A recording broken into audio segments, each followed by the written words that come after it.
Go. All right. Well, welcome, Ronan. So, the first thing that we really like to do when we dive into these discussions is just to learn a little bit more about you and how you got to where you are today. So, can you kind of take us through your journey? What started out your path towards helping leaders?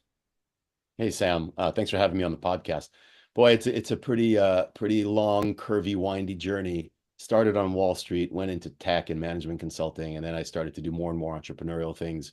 I think the real shift was when I started working with my longtime friend and mentor Keith Ferrazzi. You may recognize Keith, author of several books on relationships and networks, one of the eminent team coaches in the world.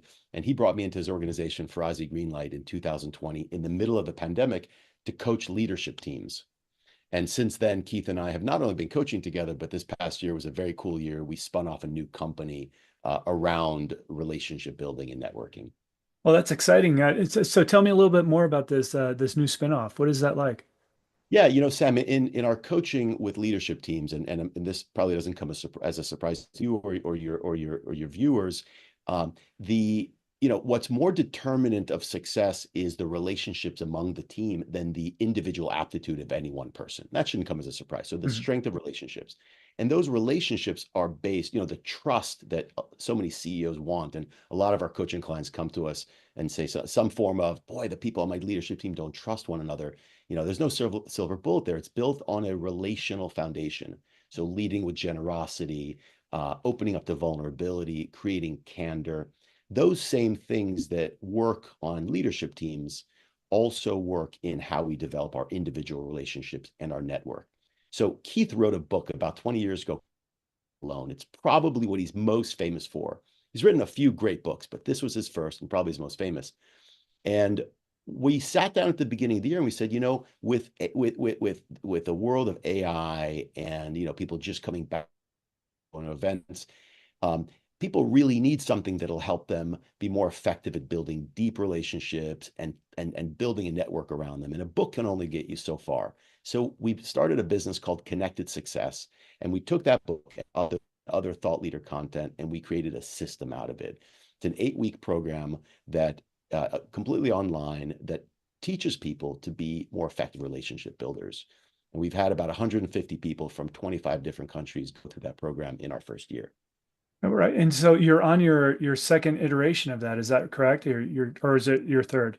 No, we just graduated our second class this Okay. past. And so, how do you go about selecting the professionals? Because there's a very limited space. What is the best candidate for your program? Well, there's definitely an application process because this is a community we're building. We want to make sure that anyone that makes this investment, not just money but time, is going to get the outcomes they want. So you get on the phone with an enrollment advisor, you talk through your specific challenges and goals. The personas that we are attracting are very interesting. So 25 different countries from around the world, so very diverse geographically, very diverse in terms of industries and roles.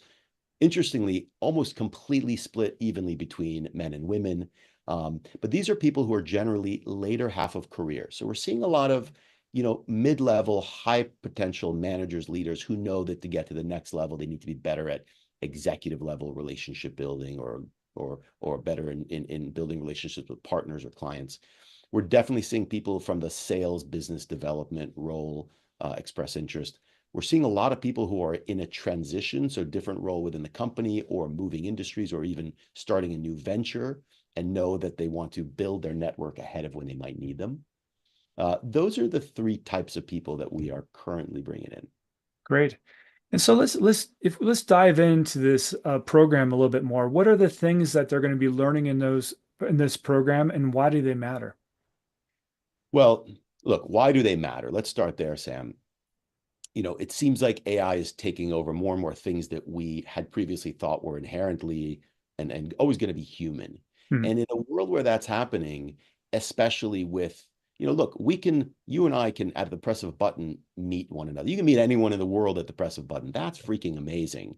In a world with those dynamics, the soft skills around relationships are even more important. I think one thing I've read is, entering sort of a relationship economy. Hmm. So it's important to invest in the skills of how to build a relationship consistently with depth, expressing authenticity, empathy, building trust. So that's why this is important. And we can talk about what the outcomes are for an organization as a whole. What does a company with deep, connections and networks look like, and why is it better? What you get out of the program, the outcomes are generally fourfold. One is a system. And this was fundamental to what we designed, right? When we did our research, a lot of what we heard was, Ronen, I don't know what to do, when to do it, who to follow up with, and when. I keep losing touch with people, filter failure. I know thousands of people, but who's important? So one is a system of processes and practices and tools. The second is new mindsets and new strategies, mindsets around leading with